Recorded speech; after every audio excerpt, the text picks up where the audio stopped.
Sa Luzon, sa Visayas, at sa Mindanao, saan mang sulok ng mundo, andyan ang trangkaso, magbibigay sakit sa bawat isa, kung tayo ay hindi mag-iingat.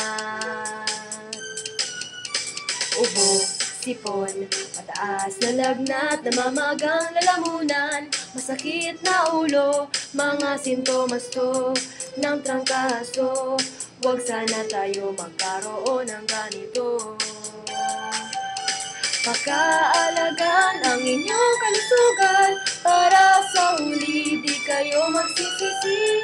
Makinig kayo sa aming mga payo, para lahat walang trangkaso. Laging hugasan ang inyong kamay para tanggal ang mikrobyong dahilan ng trangkaso. Bigyang halaga ang pagpapahinga para lumakas ang resistensya.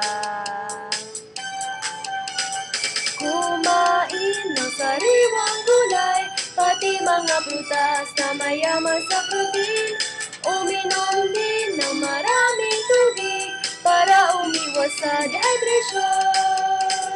Siguraduhin na magpa-flu vaccine, ito ang bakuna laban sa trangkaso. Maaari din uminom ng gamot, ginhawa sa sakit ng katawan.